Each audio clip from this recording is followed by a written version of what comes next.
खबरदार देख रहे हैं आप, आपके साथ मैं हूं अर्पिता आर्या। इस वक्त की सबसे पहले आपको बड़ी खबर बता दें, राजस्थान में गहलोत सरकार के सभी मंत्रियों ने इस्तीफा दे दिया है। अब रविवार शाम को नए मंत्रियों को शपथ दिलाई जाएगी। जानकारी ये कि कल सुबह 10 बजे तक मुख्यमंत्री अशोक गहलोत भावी मंत्रियों की लिस्ट राज्यपाल को सौंपेंगे। इसके बाद शाम 4 बजे के बाद शपथ ग्रहण हो सकता है। इसके पहले आज राजस्थान में मंत्रिमंडल के पुनर्गठन को लेकर अशोक गहलोत ने शाम को मंत्रिमंडल की बैठक बुलाई थी और इसी बैठक में सभी मंत्रियों के इस्तीफे ले लिए गए, जिसका प्रस्ताव पार्टी अध्यक्ष गोविंद सिंह डोटासरा ने रखा था। अब रविवार को नए मंत्रियों को शपथ दिलाई जाएगी। इससे पहले कल दोपहर 2 बजे कांग्रेस ऑफिस में नए मंत्रियों के नामों की घोषणा होगी।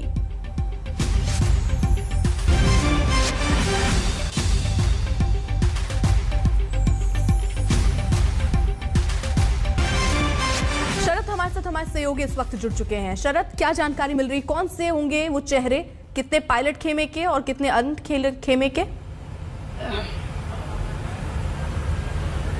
अर्पिता, फिलहाल हम मेरे पीछे आप देख सकते हैं इस्तीफा दे चुके मंत्रियों का बंगला है, जहां पर गहमागहमी मची हुई है।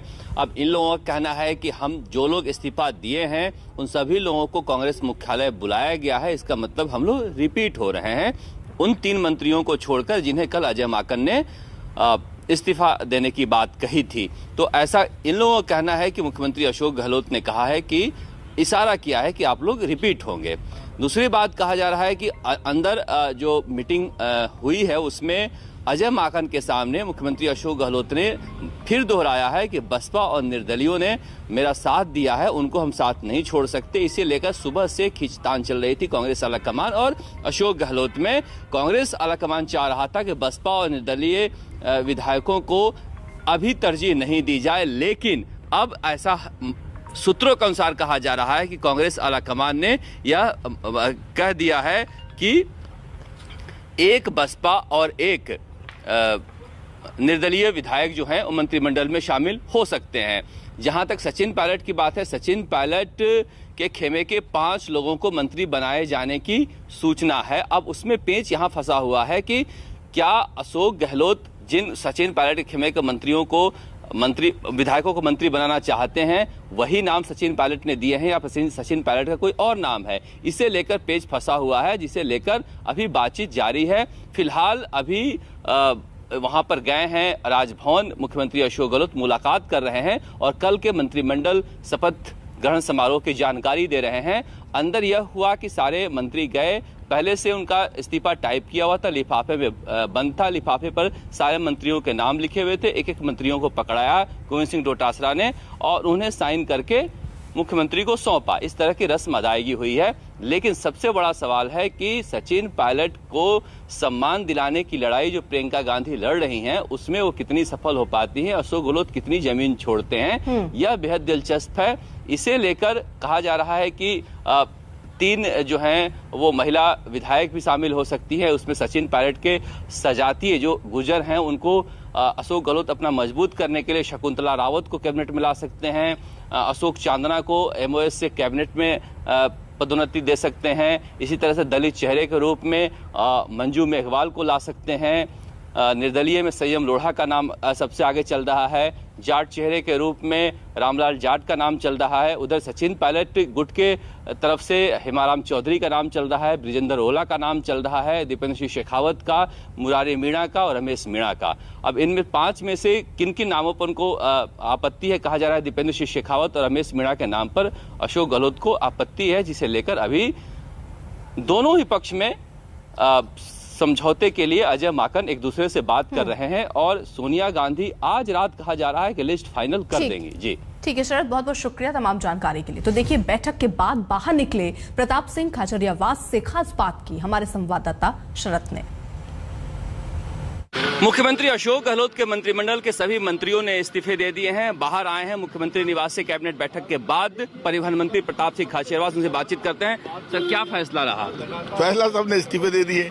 पार्टी नेतृत्व को, जो पार्टी नेतृत्व फैसला करता है, सबसे इस्तीफे सबने एक साथ इस्तीफे दिए। प्रस्ताव डोटासरा जी ने पढ़ा, मुख्यमंत्री अशोक गहलोत जी की अध्यक्षता में मीटिंग हुई और आज तो बहुत बड़ा दिन है और किसानों की जीत के बाद कांग्रेस ने किसान विजय संकल्प दिवस मनाया है।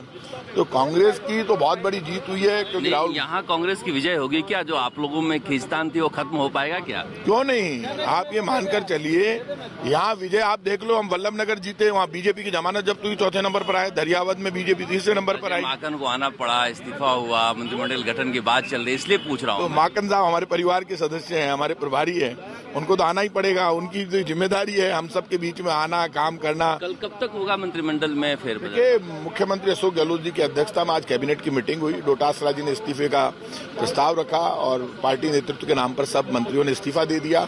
कल 2 बजे पीसीसी जाएंगे हम सब लोग और सब लोग वहां जाकर और वहां से जो जानकारी है उसके बाद वहां पर जो प्रोग्राम होगा, अशोक गहलोत जी रहेंगे, उसके बाद कहाँ जाएंगे, गवर्नर हाउस आएंगे, शपथ होगी, क्या प्रोग्राम है, ये सब प्रोग्राम अब डिसाइड करेंगे मुख्यमंत्री अशोक गहलोत जी, माकन साहब। तो ये तय करना उनकी जिम्मेदारी है। पार्टी नेतृत्व सोनिया गांधी जी, माकन साहब, अशोक गहलोत जी जिसको जो जिम्मेदारी देना चाहेंगे जिम्मेदारी देंगे, वो सब आपके सामने आ जाएगा। खबरदार में अब हम नवजोत सिंह सिद्धू के पाकिस्तान प्रेम की नब्ज टटोलेंगे, जिन्होंने आज एक बार फिर पाकिस्तानी प्रधानमंत्री से अपनी मोहब्बत का इजहार किया और इमरान खान को अपना बिग ब्रदर बताया है।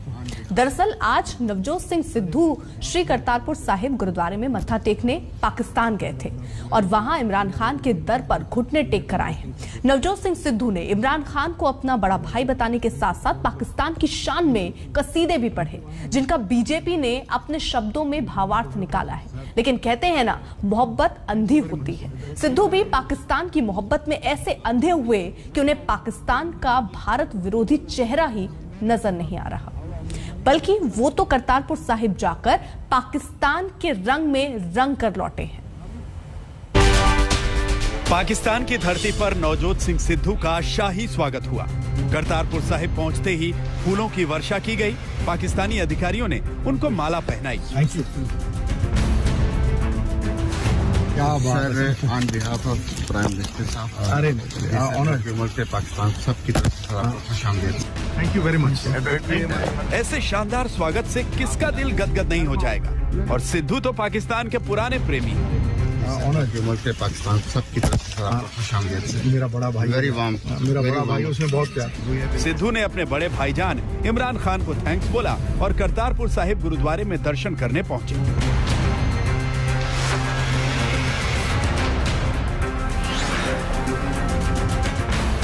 लेकिन इमरान के प्रति सिद्धू के मन में भाई वाली फीलिंग की खबर जैसे ही भारत पहुंची तो बीजेपी की फीलिंग्स हर्ट हो गई।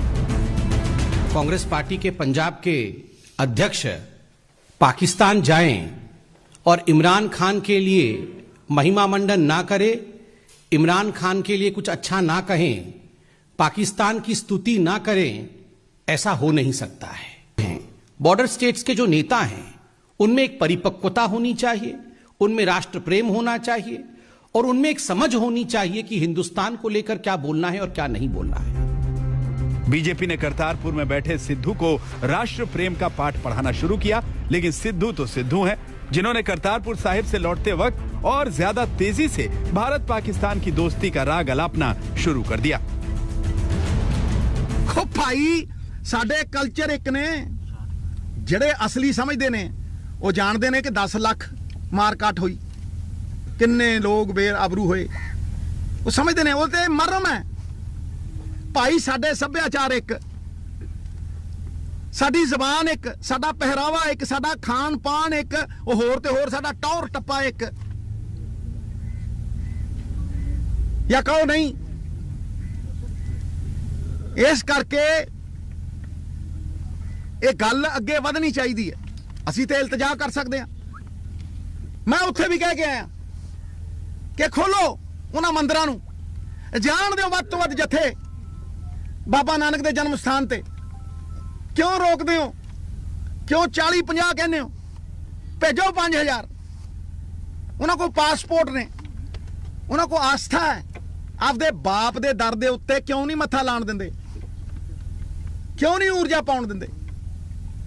इनू रिलीजियस टूरिज्म कहंदे आ। सबको पता है कि सिद्धू एक बार बोलना शुरू करते हैं तो बोलते ही चले जाते हैं। करतारपुर साहिब से सिद्धू सिर्फ गुरु नानक देव जी का आशीर्वाद लेकर नहीं लौटे थे, बल्कि पाकिस्तान के प्रेम में डुबकी लगाकर आए थे। यहाँ बीजेपी सिद्धू को कोसे जा रही थी, वहाँ सिद्धू पाकिस्तान के गुणगान किए जा रहे थे। ये कोई नवजोत सिंह सिद्धू का लोन इंसिडेंट नहीं है, ये एक डिजाइन है, एक पैटर्न है। कांग्रेस पार्टी का एक तरीका है। There is a design in whatever we have been seeing through Navjot Singh Sidhu or through multiple leaders of the Congress party as far as statements against India is concerned. कि जिंदगियां बदलने वास्ते जड़े किस्मत ते साडी ताले लाते वो खुलने चाहिए। साडा सिल्कन रूट खुलना चाहिए। मैं भी आज आस करदा, एक रिक्वेस्ट करदा, एक फरियाद करदा कि अगर पंजाब की जिंदगी बदलनी है तो अगला स्टेप यह है, क्यों साडा समान 2100 किलोमीटर जाके मुंद्रा पोर्ट खड़े ते भाई 20 किलोमीटर क्यों ना जावे। वो पाकिस्तान जो भारत में आतंकवाद का प्रायोजक है, जो इमरान खान भारत से दुश्मनी का मौका नहीं छोड़ते, सिद्धू उनके मुरीद हैं। ये उनका पर्सनल मैटर है, लेकिन सार्वजनिक तौर पर यूं पाकिस्तान की हिमायत करना तो सिद्धू को शोभा नहीं देता। वैसे बीजेपी भी इसी ताक में बैठी थी। मैं बिल्कुल स्पष्टतः कह सकता हूं कि जो सिद्धू ने कहा है कि इमरान खान मेरा बड़ा भाई है, ये राहुल गांधी जी के कहने पर ही कहा है। संबित पात्रा जी को ये बात पता होना चाहिए कि इमरान खान उसका पुराना दोस्त है नवजोत सिद्धू जी का, और वो आज का नहीं है कोई आपको नई बात सिद्धू के बारे में पता चली इमरान खान के बारे में। तो हमारे तो पंजाब में हम तो बड़े भाई की तरह, छोटे भाई की तरह जिससे प्यार करते हैं वो ऐसे ही करते हैं। ये इनको कोई मुखालफा होगा हमारे बारे में, ये इसके लिए चेक कर लें। ये मान भी लिया जाए कि स्वागत के दौरान इमरान खान को अपना बड़ा भाई बताना सिद्धू का शिष्टाचार था, लेकिन पंजाब में कांग्रेस का अध्यक्ष होने के नाते भी तो उनका कोई शिष्टाचार था। विरोधियों ने कहा कि सिद्धू करतारपुर साहिब गुरुद्वारे का दर्शन करने गए थे, न कि किसी राजनीतिक कार्यक्रम में शिरकत करने। तो क्या इसके जवाब में सिद्धू भारत पाकिस्तान की दोस्ती वाली यादों में खो गए? जो वाजपेयी साहब पिछली बार गए सी अमन दा स्नेहा लेके, प्यार दी बस लेके, ते भाई पब्बा भार सी पंजाब दोवें गोडे गोडे खुश, हर बंदा खुश। क्यों भाई? इस करके कि जिंदगियां बदलने वास्ते जड़े किस्मत ते साडी ताले लाते वो खुलने चाहिए। पाकिस्तान प्रेम का इजहार करना और इमरान को बड़े भाई का दर्जा देना, इसके लिए सिद्धू के अपने तर्क हैं। लेकिन सिद्धू की यही बातें कांग्रेस की मुश्किलें बढ़ा जाती हैं। और कुछ नहीं तो सिद्धू को पंजाब के मुख्यमंत्री चरणजीत चन्नी और कैबिनेट मंत्रियों से ही कुछ टिप्स ले लेनी चाहिए थी, जो एक दिन पहले ही करतारपुर दर्शन कर लौटे, वो भी बिना किसी विवाद को जन्म दिए। कि जब मोदी जी जाते हैं तो वो देश प्रेमी है, जब सिद्धू जाता है तो वो देशद्रोही है। क्या ऐसी क्या बात है यार? मैं आपको भाई कह सकता हूं कि नहीं कह सकता? तो इसमें क्या? एक देखो, हम गुरु नानक देव जी की फिलॉसफी को आज से 552 साल पहले जो उन्होंने कहा था कि किरत करो, नाम जपो और वंड छको, और उस फिलॉसफी को सिजदा करने के लिए गए थे। बीजेपी का कहना है कि राहुल गांधी और सोनिया गांधी, बीजेपी बहुत, नवजोत सिंह सिद्धू है वो देखो पाकिस्तान का ऐसा, बीजेपी बहुत कुछ कहती है। बीजेपी डिजाइन करती है, कैप्टन अमरिंदर सिंह एग्जीक्यूट करते हैं, सपोर्टेड बाय अकाली दल है, हमें समझ आती है। सिद्धू का यही बड़बोलापन उन्हें पाकिस्तान प्रेमी होने का सर्टिफिकेट देता है। फिर चाहे जितना मर्जी कहते रहें कि उन्हें किसी के सर्टिफिकेट की जरूरत नहीं, लेकिन इमेज पर ठप्पा तो लग ही जाता है। करतारपुर कॉरिडोर से ललित शर्मा के साथ आज तक ब्यूरो। कांग्रेस को सिद्धू और इमरान के भाईचारे पर कोई ऐतराज नहीं है। वैसे भी सिद्धू ने कोई पहली बार तो अपने पाकिस्तान प्रेम का इजहार किया नहीं। दुनिया जानती है कि इमरान खान के लिए सिद्धू का दिल कितनी शिद्दत से धड़कता है और इमरान खान भी सिद्धू से दोस्ती के इतने मुरीद हैं कि करतारपुर कॉरिडोर खोले जाने का जो क्रेडिट था वो तक सिद्धू को दे चुके हैं, जिसे सिद्धू अपनी खुशनसीबी भी बता चुके हैं। लेकिन सिद्धू ये नहीं बताते कि वो बात बात पर पाकिस्तान क्यों जाते हैं, और सिर्फ जाते ही नहीं हैं बल्कि हर उस शख्स से मिलकर फूले नहीं समाते जो भारत से दुश्मनी की कस्में खाते हैं। क्या बात है। On behalf of prime minister साहब, अरे के पाकिस्तान सबकी तरफ से सर आपको खुशामदीद सर। मेरा बड़ा भाई, वेरी वार्म, मेरा बड़ा भाई, उसने बहुत प्यार। We have been waiting for this day for so long. Thank you, God bless.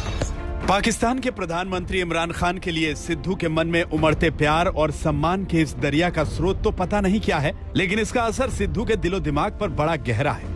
Kartarpur corridor की ओपनिंग सेरेमनी में सिद्धू ने इमरान के लिए अपना दिल खोलकर रख दिया था। इस जबान दे विचों 14 करोड़ सिखां दी आवाज निकलदी है ते सुनो की कहंदे है, ओ तेरी मोहब्बत, तेरी मुरब्बत, तेरे प्यार दे तोहफे बदले मेरे कोल तां सब तो महंगी इहो शै है। मैं शुकराना लेके आया हां, मैं शुकराना लेके आया हां। महंगिया यारा सोनिया खाना दिल दिया शहनशाह खान इमराना, तेरी खातिर दिल नजराना लेके आया हां, दिल नजराना लेके आया। यानी इमरान खान के लिए सिद्धू का ये प्यार ना तो नया है ना ही एक तरफा। इमरान खान भी सिद्धू को अपना ही मानते हैं। सिद्धू किधर है? मैं कह रहा हूँ हमारा सिद्धू आ गया पहले सारा हम उसको। मतलब आग दोनों तरफ बराबर लगी है। सिद्धू इमरान खान को बेस्ट प्रधानमंत्री मानते हैं। इमरान खान तो सिद्धू को पाकिस्तान में चुनाव लड़ने का न्योता तक दे चुके हैं। तो कौन सा जुर्म किया था सिद्धू ने यहाँ के? और माशाल्लाह सिद्धू, मैं आपको एक बात बता दूं, जो मैंने कल से देखा हूं यहाँ, आप बेशक इधर आके इलेक्शन लड़ लें, आप या पाकिस्तान में इलेक्शन जीत जाएंगे, और पंजाब में खास तौर पे। और मैं आखिर में ये भी कहना चाहता हूं कि जो मैंने 2 किस्म के पॉलिटिशियन बताए थे ना, एक होता है जो चांस लेता है, जो बड़ी ख्वाब देखता है, दूसरा वो डर डर के अपना वोट बैंक देखता है, दूसरा नफरतें फैला के वोट लेता है, और एक इंसानों को जोड़ के वोट लेता है। मैं ये उम्मीद रखता हूं कि ये ना हो कि हमें सिद्धू की इंतजार करनी पड़े कि जब वो वजीर आजम बनेगा तब दोस्ती होगी पाकिस्तान और हिंदुस्तान की। तो अब जो इमरान खान से करे प्यार, वो पाकिस्तान से कैसे करे इनकार? पाकिस्तान से ही सिद्धू को इतना लगाव है कि वो उसके जयकारे तक लगा चुके हैं। पाकिस्तान जीवे, हिंदुस्तान जीवे ते पाकिस्तान जीवे, हसदा वसदा ये सारा जहान जीवे। सिद्धू को पाकिस्तान में अपना दूसरा घर परिवार नजर आता है और इमरान खान में अपना बड़ा भाई। तो सोचिए पाकिस्तान के आर्मी चीफ कमर जावेद बाजवा से उनका क्या रिश्ता हो सकता है, जो साल 2018 में इमरान खान के शपथ ग्रहण समारोह में जोर से झप्पियां करते नजर आए थे। सोचिए जब इमरान के शपथ ग्रहण समारोह में सिद्धू पाकिस्तान के कब्जे वाले कश्मीर के राष्ट्रपति मसूद खान के बगल में विराजमान हुए थे, तो क्या तब भी सिद्धू को गर्व महसूस हो रहा होगा? लेकिन सिद्धू को इन सवालों से क्या लेना देना? उन्हें तो इमरान खान की दोस्ती पर नाज है, गुमान है, तभी तो इमरान के एक बुलावे पर वो पाकिस्तान दौड़े चले जाते हैं। और ये बताएं कि आपकी और इमरान खान साहब की यारी कब शुरू हुई थी? ये इसकी भी थोड़ी सी कहानी हम सुनना चाहते हैं आपसे। मेरी उनसे जो एड्यूलेशन है, मैं बहुत छोटा था जब जुड़ा करता था, तो फरीदाबाद में वो खेलने आए थे और मैं अंडर 25 की टीम के मतलब एज ओपनिंग बैट्समैन उनके खिलाफ खेला था। अच्छा।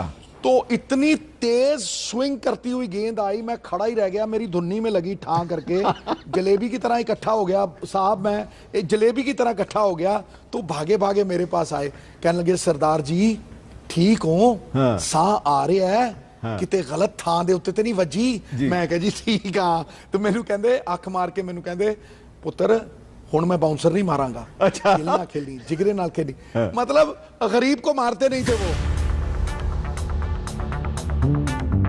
वैसे सिद्धू के इस इमरान प्रेम के मुरीद पाकिस्तान में भरे पड़े हैं, लेकिन हिंदुस्तान के लोगों को सिद्धू का ये पाकिस्तान प्रेम हजम करना मुश्किल हो जाता है। क्योंकि पाकिस्तान वो देश है जिसे सिर्फ आतंकवाद से प्रेम है। वो आतंकवादी जो हिंदुस्तान को लहूलुहान करने से बाज नहीं आते। कैप्टन अमरिंदर सिंह तो सिद्धू को देशद्रोही तक करार दे चुके हैं। सिद्धू कुछ नहीं संभाल सका, मैं उसको चंगी तरह जानता हूँ। ऐसी बात मत समझें कि Sidhu is some sort of कोई some magic word for Punjab. He is going to be a disaster. लेकिन अगर वो इसको फेस रखेंगे for chief minister of Punjab, I will oppose him, because ये नेशनल सिक्योरिटी का मसला है और मैं जानता हूँ कि ये पाकिस्तान के साथ कैसा है इसकी उलझन है और I will not in any way support. इसका दोस्त है मिस्टर प्राइम मिनिस्टर जो है इमरान खान, जनरल बाजवा के साथ इसकी दोस्ती है। It is a matter of national security.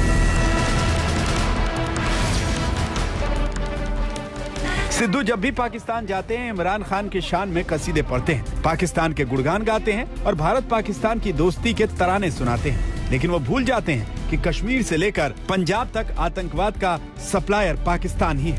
आतंकी घुसपैठ कराता है तो जो देश भारत से दुश्मनी की कस्में खाता हो उस देश से सिद्धू दोस्ती की पींगे कैसे लड़ा सकते हैं। लेकिन सिद्धू को कोई फर्क नहीं पड़ता कि भाई बार्डर खोलो, ये अपने लिए क्या है? मेरी ते ना कोई सैंड माइन है, ना कोई दुकान है ते ना पंजी का कोई व्यापार है। भाई मेरा तो कुछ भी नहीं गा, मेरा तो कुछ भी नहीं। पर मैं जानदा, मैं एक मिनट, मैं यार बीजेपी जो मर्जी कहे,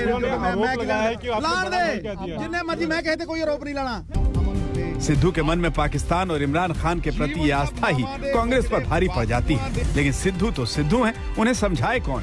भले ही पाकिस्तान कितनी मर्जी पाप करे, लेकिन इमरान के लिए सिद्धू का प्यार कभी कम नहीं होता है।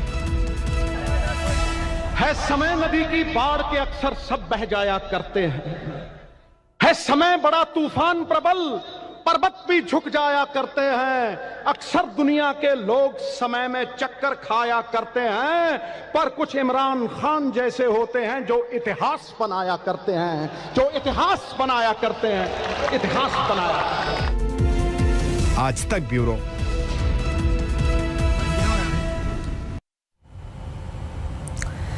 पाकिस्तान और इमरान खान से रिश्तेदारी सिद्धू की पर्सनल चॉइस हो सकती है, लेकिन वो जब ऐसे बयान देते हैं तो भूल जाते हैं कि वो पंजाब कांग्रेस के अध्यक्ष भी हैं और इसलिए जब वो कुछ बोलते हैं तो सवाल कांग्रेस पार्टी पर भी उठते हैं, और वो भी ऐसे वक्त में जब पंजाब में विधानसभा चुनाव होने वाले हैं। ऐसे में सिद्धू पाकिस्तान और इमरान खान को लेकर अपने दिल की भावनाएं जितनी ज्यादा व्यक्त करेंगे उतना ही फायदा बीजेपी के साथ साथ अमरिंदर सिंह को होगा, जो पहले ही सिद्धू को पाकिस्तान समर्थक बताकर अपनी राष्ट्रवादी छवि मजबूत करने में जुटे हैं।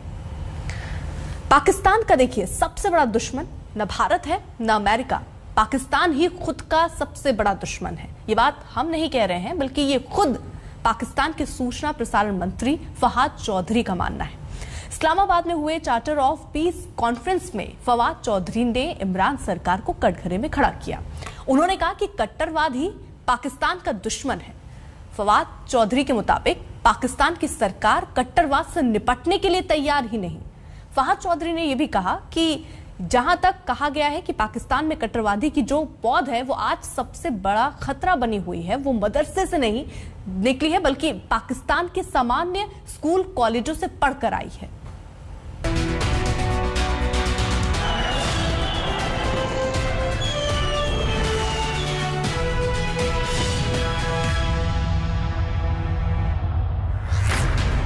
इमरान के मंत्री ने पाकिस्तान की पोल पट्टी खोल दी। इमरान के मंत्री ने दुनिया को बता दिया कि इस्लाम आतंकवाद की जड़ पाकिस्तान में है। इस्लामिक आतंकवाद की जड़ है कट्टरता, और कट्टरता की क्लास पाकिस्तानी स्कूल कॉलेजों में लगती है। आपको बता दूं कि हमारे यहाँ एक्सट्रीमिज्म की बड़ी वजह मदारस हरगिज नहीं है। हमारे यहाँ एक्सट्रीमिज्म की सबसे बड़ी वजह हमारे स्कूल हैं और हमारे कॉलेजेस, जहां पे एक बाकायदा मंसूबे के तहत 80 की दहाई में और 90 की दहाई में ऐसे उसातिज़ा भर्ती किए गए हैं जो बुनियादी तौर के ऊपर आपको एक्सट्रीमिज्म की तालीम दे रहे हैं। इस वक्त तमाम बड़े जो वाकयात हुए हमारे यहाँ वो मदारस के स्टूडेंट्स ने नहीं किए, वो ऑर्डिनरी स्कूलों से पढ़े हुए लोगों ने किए, क्योंकि उनके दिमाग ही आपने बंद कर दिए। मतलब यह है कि पाकिस्तान जिस आतंकवाद के नाम पर दुनिया के आगे कटोरा लेकर घूमता है, उसके बीज उसी के स्कूल कॉलेजों में 80 और 90 के दशक में बोए गए थे। पाकिस्तान में कट्टरवाद का ऐसा एजुकेशन सिस्टम तैयार किया गया है जिसके डिग्री होल्डर अब हाथों में क्लाशनिकोव लेकर दुनिया के लिए खतरा बन गए। कोई प्रॉब्लम नहीं है एक्सट्रीम पॉइंट ऑफ व्यू रखने में। एक शख्स कहता है कि अपना हमें फलाने मुल्क के साथ जंग कर लेनी चाहिए, ये उसका पॉइंट ऑफ व्यू है, इसको आप नहीं रोक सकते। लेकिन उसको ये इजाजत नहीं दी जा सकती कि वो बंदूकें लेके, क्लाशनकोफें लेके हुकूमत के ऊपर चढ़ पड़े कि नहीं, अगर आप जंग नहीं करते तो मैं आपसे जंग करूंगा। वैश्विक मंचों पर रो रो कर भारत को खुद के लिए खतरा बताने वाले इमरान खान के झूठ का पर्दाफाश हुआ तो एक सच सामने आया। सच ये है कि पाकिस्तान के लिए सबसे बड़े खतरे का नाम है पाकिस्तान। हमें हिंदुस्तान से कोई पोटेंशियल थ्रेट नहीं है। हमारी दुनिया की छठी बड़ी फौज है, हमारी पास हम एटमी ताकत हैं और हिंदुस्तान हमारा मुकाबला नहीं कर सकता। हमें अमेरिका से कोई खतरा नहीं है, हमें यूरोप से कोई खतरा नहीं है। हमें अगर सबसे बड़ा खतरा है तो वो अपने आप से है।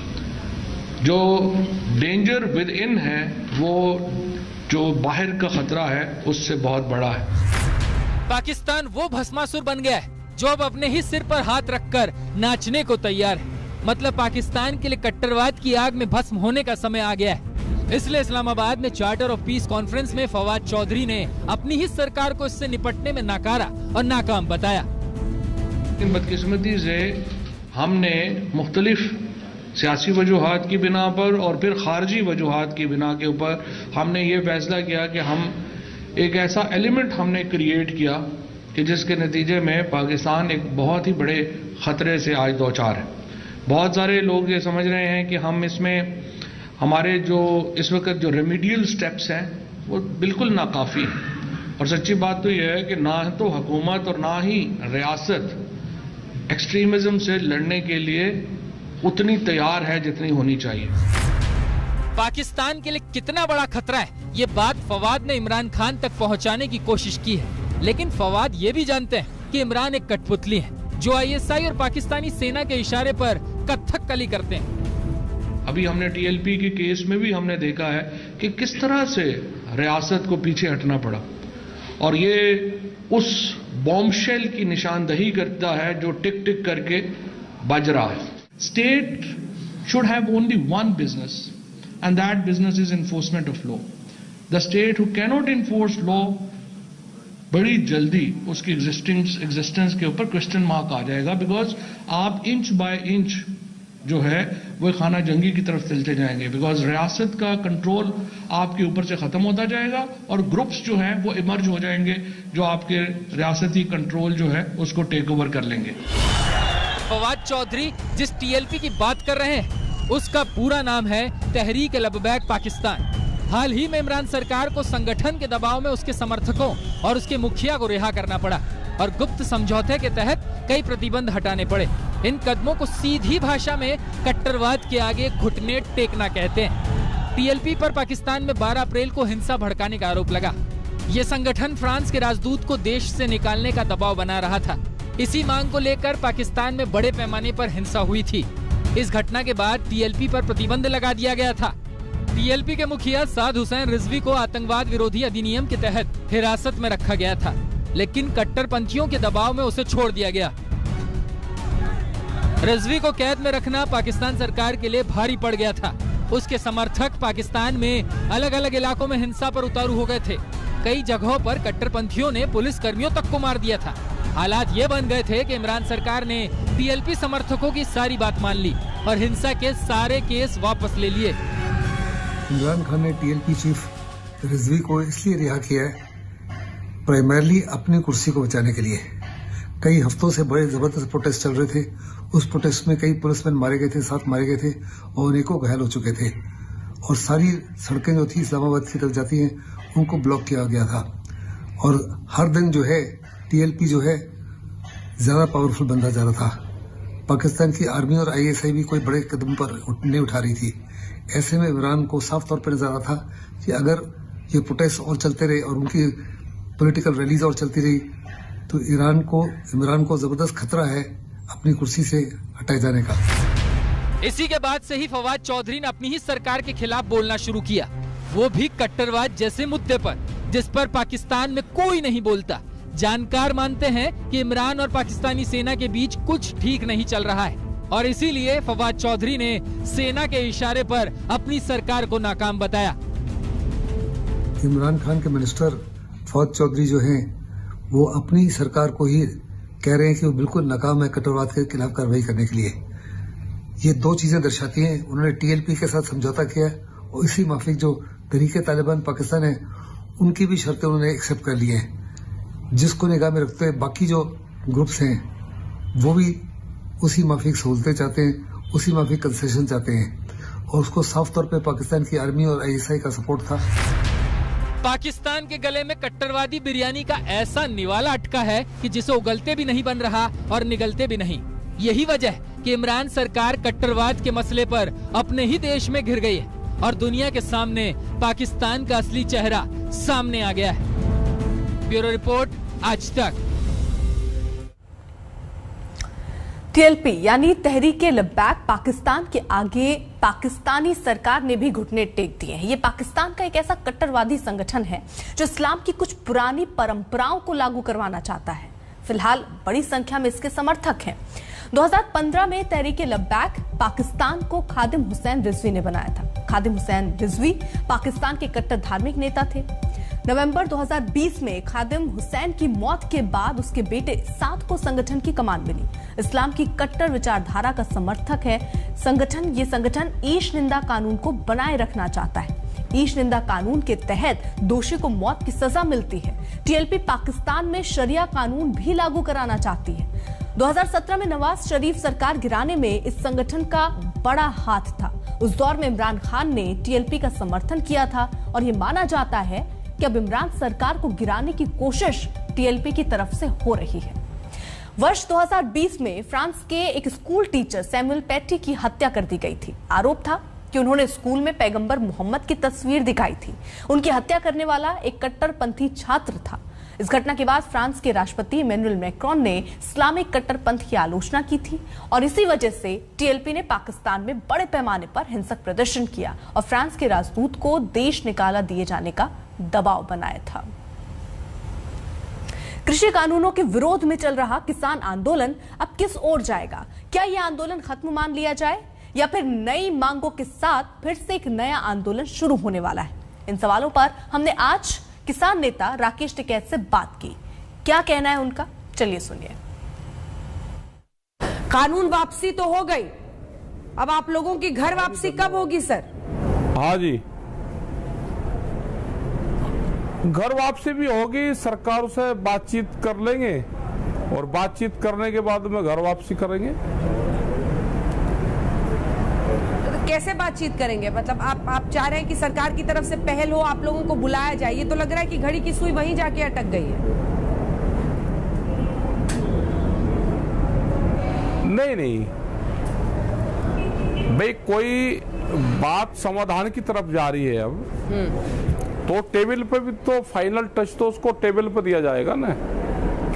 और भी बहुत मसले हैं। किसान आंदोलनरत हैं, वहां पे किसानों की शहादत हुई है, किसानों के ऊपर मुकदमे दर्ज है, एमएसपी गारंटी कानून बने, ये भी एक मामला है, सीड बिल का मामला है, दूध की पॉलिसी क्या आएगी, तो ये बहुत से जो सवाल हैं। और ये चीजें उस टाइम पे भी तय हुई थी जब 11 दौर की बातचीत हुई कि एमएसपी और 3 कानून पे बात अलग होगी और उसके बाद में एक कमेटी बन जाएगी जो सारे मामलों पे कमेटी तय करती रहेगी, फिर लोगों को आंदोलन ना करना पड़े। ये उस टाइम पे भारत सरकार और किसानों के बीच में एक तय हुई थी चीजें। तो न्योता आया क्या अभी सरकार की तरफ से? कोई अभी कोई नहीं आया। अच्छा, ये बताइए कि चूंकि आज आप जुड़ रहे हैं और देश भर में लोग सुनना चाहेंगे कि आपकी क्या सोच है, क्योंकि इस पूरे आंदोलन को काफी आगे बढ़ चढ़कर आपने इसका एक तरह से नेतृत्व किया, आप चेहरे बन गए इसके। तीनों कृषि कानूनों की जो वापसी हुई, जब प्रधानमंत्री ने अचानक सुबह 9 बजे ऐलान कर दिया राष्ट्र के नाम संबोधन में, तो आप चौंक गए या आप उस बात से खुश हुए? पीएम की बात पर भरोसा है आपको? तीनों का जवाब दीजिएगा। क्या चौंक गए? क्या आपको उम्मीद थी कि पीएम ऐसा बोलेंगे? 3 की उम्मीद नहीं थी, 2 पे था कि 2 को वापसी लेंगे ये, और एमएसपी को गारंटी कानून बनाएंगे, ये था। इन्होंने 3 वापसी ली और एमएसपी पे गारंटी कानून नहीं लेकर आए। ये एक बड़ा सवाल है। तो मोदी जी ने आपको भी चौंका दिया?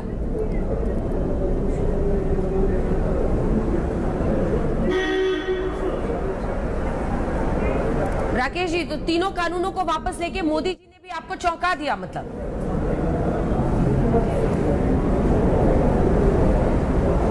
तीनों एकदम से 3 कानून वापसी किया और किसी को अता पता नहीं था तो चौंकाते तो ही। पहले नोटबंदी में भी चौंकाया, इन पे भी चौंकाया,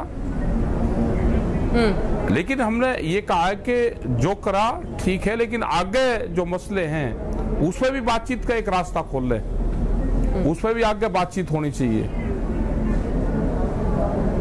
आप ये कह रहे हैं कि संसद सत्र में जब तक ये कानून वापस नहीं होगा तब तक हम आंदोलन खत्म नहीं करेंगे। आपको प्रधानमंत्री की बात पर भरोसा क्यों नहीं है टिकैत साहब? नहीं, हमने ये कहा है कि इसके साथ साथ बहुत मसले हैं, अब इसको टेबल पे आन के फाइनल टच देना चाहिए। वो भी तो सरकार ही देगी ना। एमएसपी का एक बड़ा इशू है। एमएसपी से कम रेट में किसान अपनी फसल बेचता है, उसकी जिम्मेदारी भारत सरकार की है। जो 750 किसान शहीद हुए उस पर भी हम बातचीत करना चाहेंगे।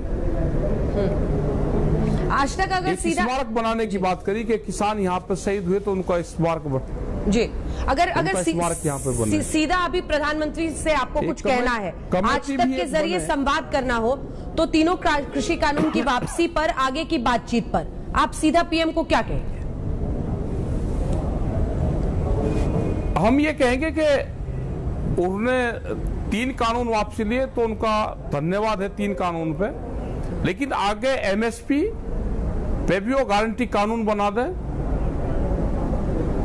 जो और मसले हैं उन पे कमेटी बने, वो जो हमने पहले उनके मंत्रियों को बताया था उस पे पहल करें। और वो एक बातचीत तय हुई थी हमारी बैठकें कि एक कमेटी बनेगी, वो पूरी कमेटी सारे मसलों को देखेगी। खबरदार में वक्त एक छोटे से ब्रेक का है, आप देखते रहिए आज तक।